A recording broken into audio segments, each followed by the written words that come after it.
I got a quick video for you guys today, a little bit of a different one here. Today I'm going to be taking a look at the Starlink satellite antenna.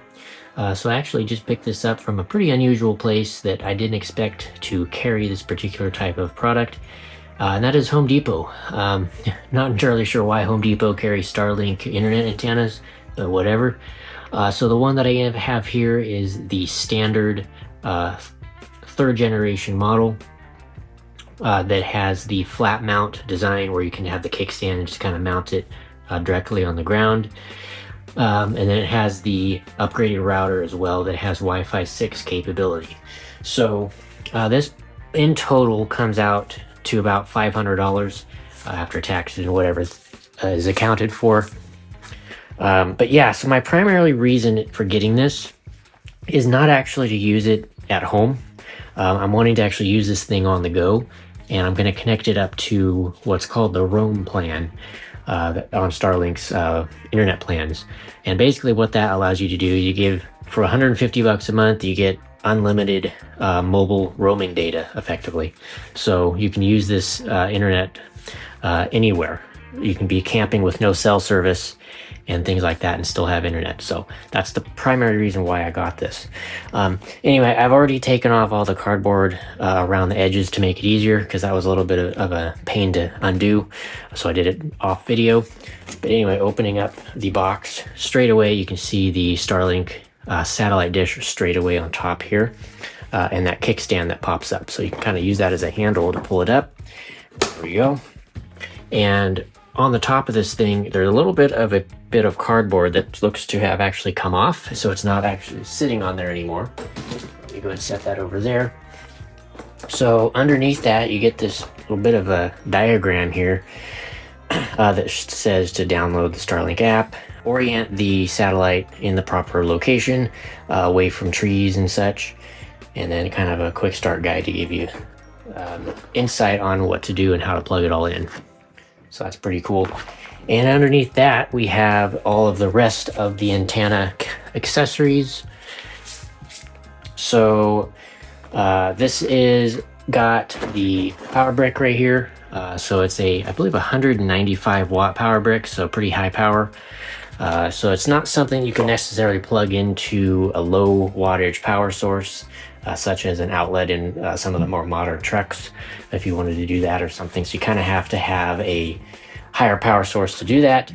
Power cable to go into the power adapter. We have a very long Ethernet cable, which is meant to plug into the satellite itself and then into the router. If you're going to be mounting this or setting it up from a far distance, you got plenty of cable to do that, which is great. And then lastly in here, we have the updated Starlink router. So this is, again, going along with the third generation satellite dish. This has Wi-Fi 6 capability, so you're going to get much better throughput and bandwidth through the router itself to your various devices, as well as your local network. You're going to get better bandwidth, say, for example, transferring from your computer or your phone to a local storage device, such as a NAS. So it's going to work much better for that.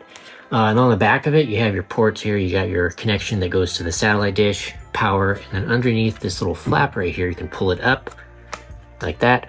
And this new updated version has 2 Ethernet ports, so you can connect 2 separate local area network connected device. So you can have a desktop or something plugged directly into here and get faster speeds than you would otherwise with Wi-Fi. And you can also use one of these ports to plug in a separate third-party router.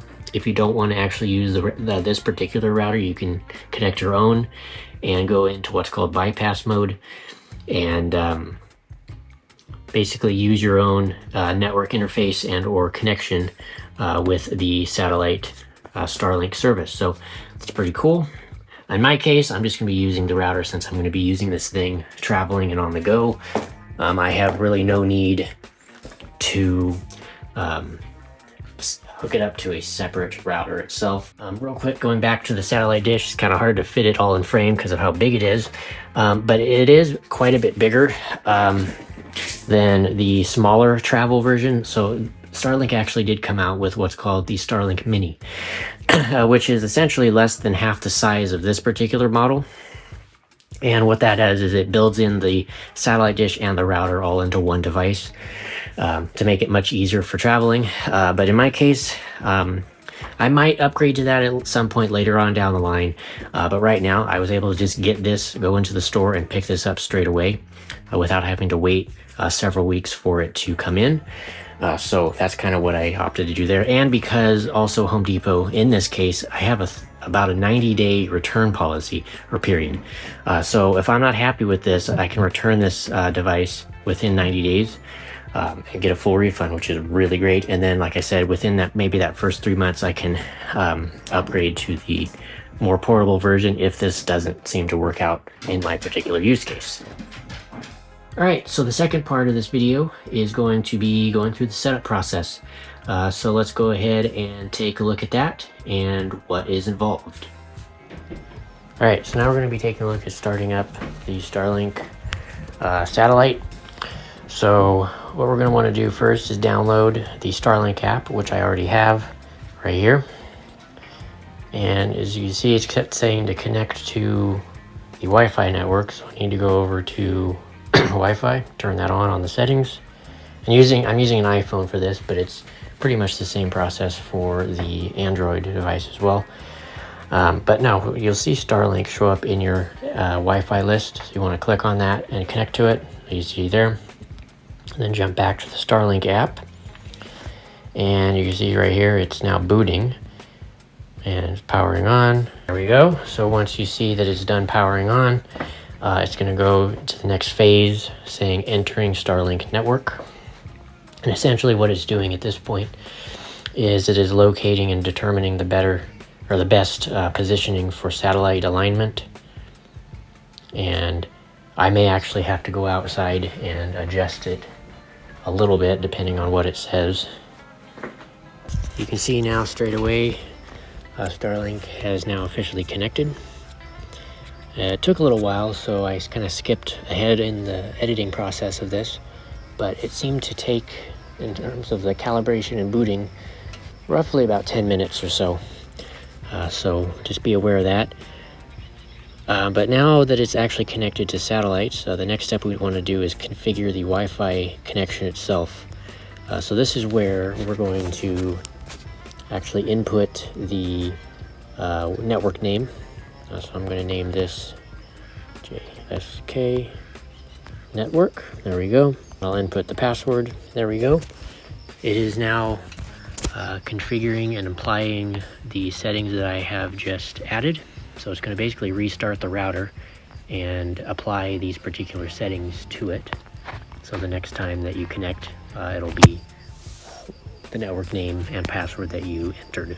And just like that, we are now should be connected to the Wi-Fi connection with that new network name. So if I go into Wi-Fi settings, you can see there it says AJSK network, and so that seems to have worked, which is great. And now the next step is downloading an update. So I'll be back once we get the update complete. All right, so now that the download for the update has completed, you're going to now have to manually install the update yourself by tapping Update Software, and we can update the software now and click that. And what it's going to do now is go through a restart cycle or a reboot cycle and apply that update to the system. And there we go. So it looks like it's now installing the update. The system is now rebooting. All right, so now we officially have the update installed. Again, it was a little bit glitchy. For some reason, the network and the system was going offline and online and saying there was a bunch of obstructions, even though there were not. So for some reason, the app and the satellite was getting a little bit confused. Not entirely sure what that was about. But it appears now we are officially fully online. So let's go ahead and do a quick speed test. So starting off with the built-in speed test app through the actual Starlink app, looks like we're getting just over about 200 megabits down, that is really good. And upload boy, upload is actually really good too, about 23, 24 megabit upload with 28 millisecond latency. That is substantially better than what my home network currently has now. So that's really good. So let's go out and go to a third-party speed test app, such as this one here, which is speedtest.net. All right, so now the third-party speed test app with speedtest.net is showing about 220. It's kind of throttled down, it looks like, a little bit, around 200 megabits down, somewhat similar to the other Starlink app, but upload is still ranging around 17 to 20 megabits up, which is pretty darn good. So that is really, really good to see. So let's go ahead and go back to the Starlink app. So yeah, from first impressions to speed tests, it looks like this particular model is getting really good performance. I would be curious to see how this would compare to the mini version, because supposedly the mini version is just lower powered and doesn't have as good performance because of that, but I would like to test that at some point in the future.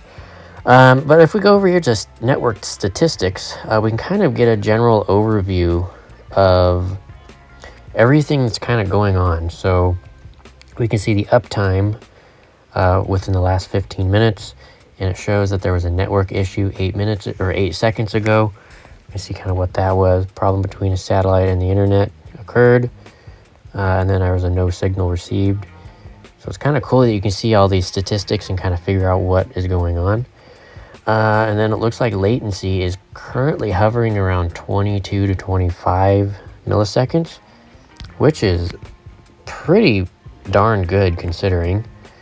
Then we have latency distribution that shows the whole thing over the last 30 minutes of time, and then the throughput that you can see your current usage, essentially, so your download and upload speeds of what you're actually getting in real time, which is pretty cool. And then you can also click this and see the entire outage list. So anything that happened on your network, you can kind of see that straight from here. Anytime it gets obstructed or a no signal was received, you can see that within here, which is also really, really cool. And then one thing I really like is you can go into this obstruction view and get a basically real-time look at all of the obstructions surrounding your network or the antenna. And it looks like currently there's not very many. There's a couple little red spots right there that would be considered an outage or an obstruction, which is cool. And then all of the blue areas are considered clear view. So it is still calibrating this. As you can see, it says Starlink is calibrating and gathering data on obstructions. So this is still going to be updated over the next hour or so. But yeah, it's pretty cool that you can actually see real time what is blocking your connection, and if you can go out and rotate the antenna to try to fix that. And then you also have the ability to do the alignment, which I have it currently aligned within this particular little rectangle. And so if it's outside of this little kind of alignment rectangle, you're going to notice that your signal is going to be pretty poor. But if you can get it matched up relatively well within this little section here, and you can see it's slightly off, it's not totally flat, but it's good enough. And so obviously the speeds are getting really good with it being aligned like it is currently. And yeah, that is basically it for the initial setup process of the Starlink Gen 3 satellite dish. I will, I think, make an update video once I take this device to another location and see how it'll work when I'm actually traveling and moving around. And okay, right here, I'm glad I just caught this, so we can see that it just kind of went and glitched again, and it said it was obstructed for a brief moment, and now it's gone back to searching. So now again it says offline, so it's kind of got some weird little discrepancies still. I'm hoping that is just something from the initial boot up and the software update that I just did. So anyway, it said that it could take up to about 12 hours for the network and the system to overall generally stabilize, and that could be what's going on here. But anyway, so moving on from that, that is basically it for this last bit of this video. Hope you guys have enjoyed. Hit the thumbs up button, it's greatly appreciated, and the subscribe button as well. That is also much appreciated. And so yeah, I'll see you guys in the next one.